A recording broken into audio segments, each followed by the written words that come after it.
Bonjour, chers concitoyens planétaires. Celui qui est en face de vous,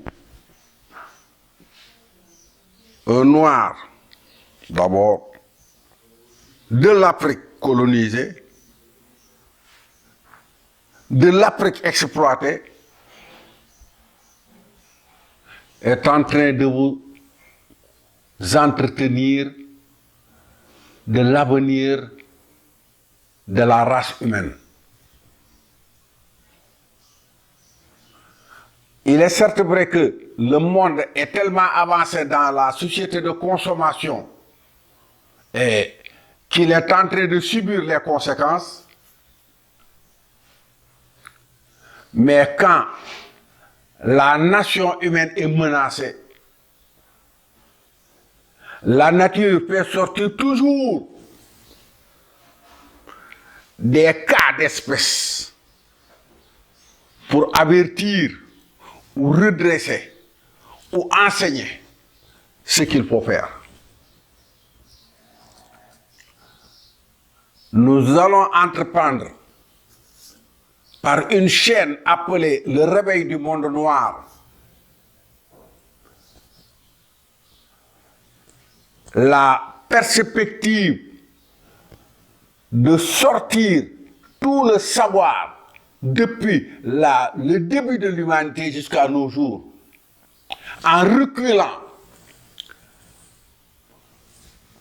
enjamber cette coupure historique que l'Occident appelle la préhistoire, retomber dans la première génération et vous donner tous les éléments qu'il faut.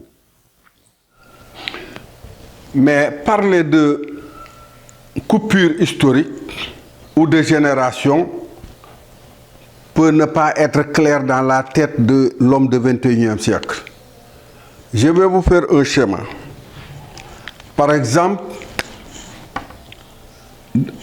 je fais deux traits. Ce premier trait représente la première génération.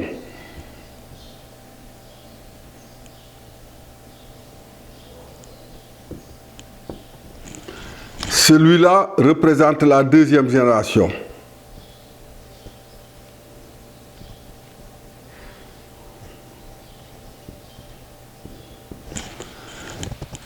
Et entre les deux, il y a une coupure, un vide historique.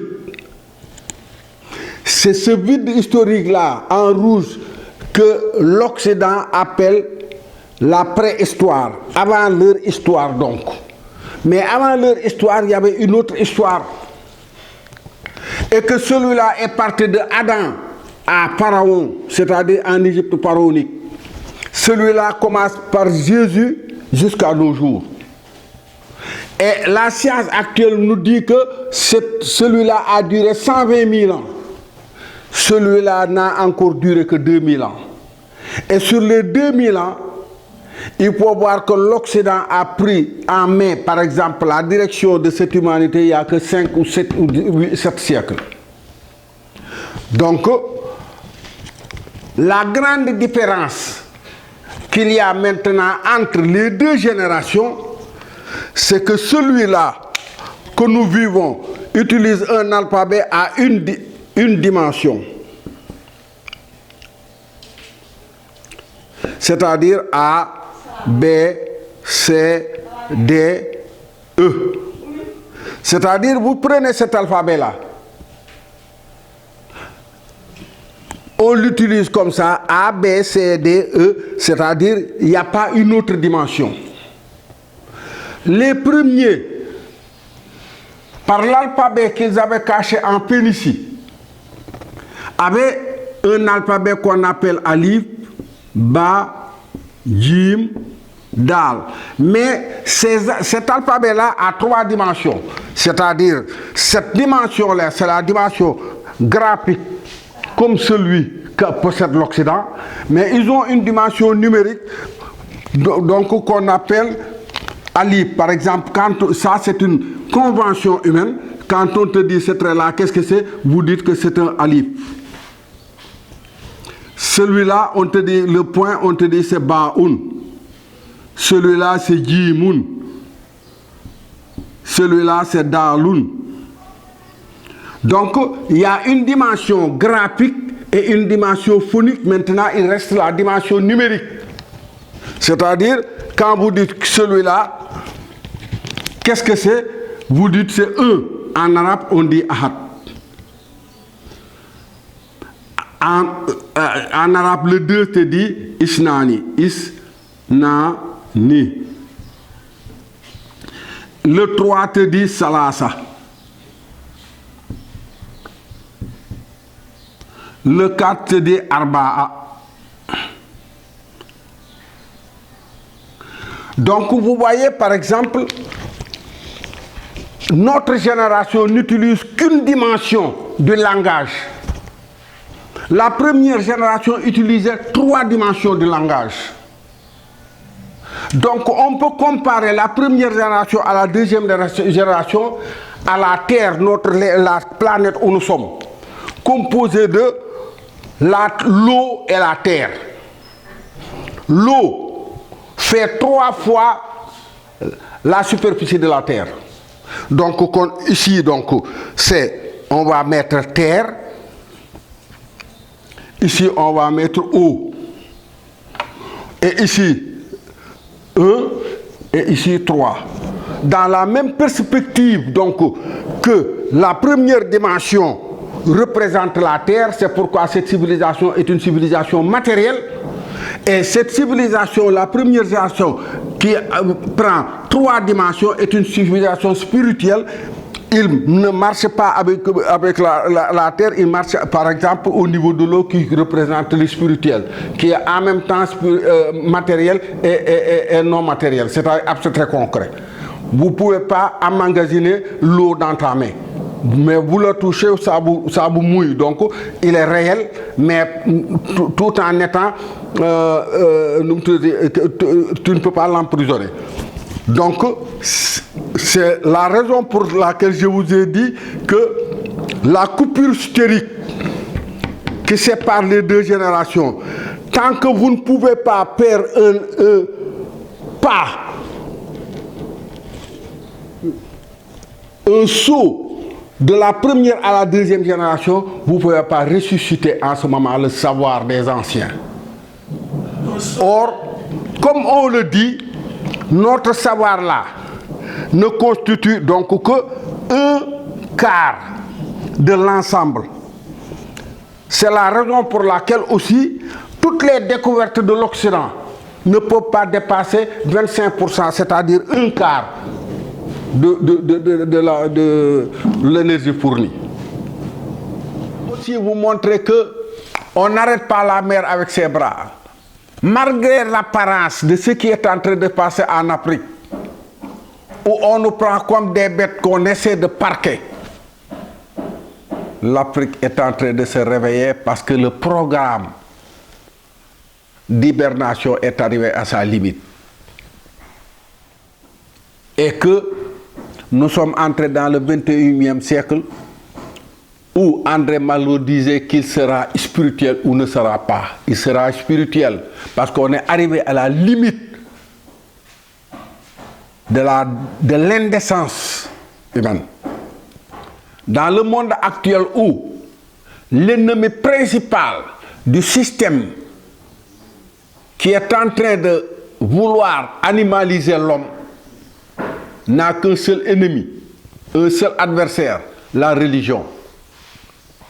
Mais cette religion a été tellement diabolisée que les moins avertis ne veulent plus parler de religion. Et pourtant, tout ce qu'ils cherchent, leur blocage et tout ça se trouve dans les livres de la religion du livre, mais en filigrane. Nous allons vous ressortir cette science intégrale qu'a usé les premiers Africains, dont le monde actuel ne connaît que le dernier bastion qu'ils appellent l'Égypte pharaonique.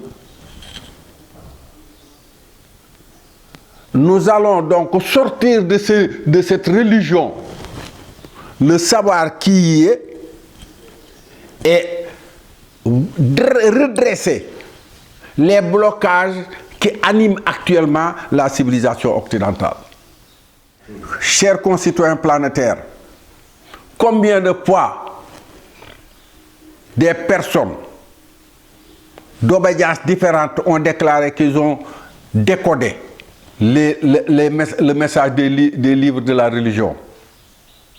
Combien il y a, par exemple, des juifs qui ont dit qu'ils ont décodé la Torah? Mais pour pouvoir décoder par exemple un livre, il faut d'abord posséder l'écriture initiale. Il faut d'abord avoir la mentalité des codeurs. Et il faut d'autres critères. Mais dès l'instant que la Torah a été sortie en Afrique, je ne pense pas qu'elle puisse être décodée par un autre qu'un Africain. Le Coran, pareil. Parce que l'écriture avec laquelle on a créé le Coran vient de la Phénicie. Mais cette écriture, en fait, a été cachée en Phénicie par les Africains. Quel que soit le chemin pris par ceux qui veulent avancer ou bien qui veulent asseoir une civilisation pérenne, l'issue ne peut pas passer outre que par l'Afrique et les Africains. Et moi qui vous parle, par des voies laissées par les anciens, nous allons vous démontrer et vous fournir aussi tous les éléments qu'il faut pour que cette civilisation soit la plus performante que l'homme ait connue jusqu'à nos jours. Nous allons fournir aux Africains les raisons d'une certaine fierté de leur grand-père. Et à ceux qui savent en Occident les éléments de blocage pour qu'ils puissent continuer. Parce que quel que soit X, il faut un dialogue entre les races et les continents. Un dialogue fécond. Mais ce dialogue-là ne sera pas basé sur la force brutale ni sur les armes. Il sera basé sur le savoir. Et le savoir est détenu dans la mélanine des Noirs. Et la vraie connaissance n'habite pas nos 2000 ans de civilisation seulement. Et tous ceux qui parlent actuellement ne parlent que de cette civilisation. Mais ceux d'avant ont pris une précaution telle que pour remonter vers eux, savoir ce qui s'est passé et qu'est-ce qu'il faut faire, c'est une autre paire de manches. Donc c'est un noir africain colonisé, mis en esclavage par l'Occident, qui vous parle, mais cette fois de savoir, de connaissance, comment rétablir le savoir des anciens, pour que ce chaos qui est actuellement en place, qu'on ramène l'humanité. Nous savons que la connaissance actuelle que les gens appellent la science physique ne constitue que le quart du savoir humain.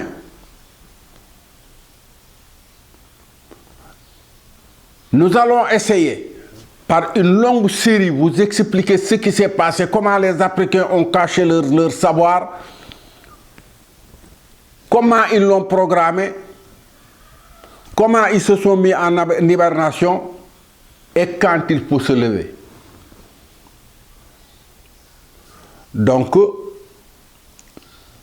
ce premier film que je dirais même un film publicitaire sur la chaîne qu'on va lancer, va vous apprendre depuis le début de l'humanité comment l'Africain, par la mélanine, a conservé tout le savoir. Comment le ressusciter? Comment, en passant par ce que la civilisation actuelle rejette la religion, comment tout ramener? Nous savons, par la science qu'ils exercent, qu'ils butent contre un mur depuis plus de 2 siècles et qu'ils n'arrivent pas à surmonter cet obstacle. Nous allons vous montrer comment franchir cet obstacle. Donc c'est l'Afrique entière, qui, après avoir hiberné, par exemple, toute sa population, avait programmé graduellement le réveil du monde noir. Et là, si vous m'écoutez, si vous me suivez, je vais vous montrer comment, par les signes avant-coureurs, tout ce qui est en train de se passer depuis plus de 200 ans, comment le monde noir s'est réveillé. Et comment, par exemple, la France actuellement, qui avec ses 14 États, est en train de jouer un rôle de colonisateur inhumain. Comment la France est en train de réveiller, non pas ces quatre colonies, mais l'Afrique entière. Parce que le programme, ce n'est pas réveiller 1 ou 2 colonies, c'est réveiller la race entière. Aussi bien en Afrique que dans la diaspora. Donc, suivez-nous.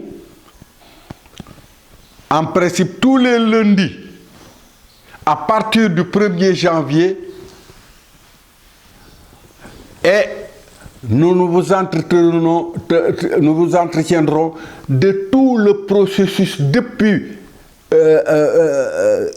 Adam jusqu'à nos jours, retracé dans le Coran et la Torah, et par une démarche mathématique scientifique, nous allons sortir de la religion émotionnelle pour vous le présenter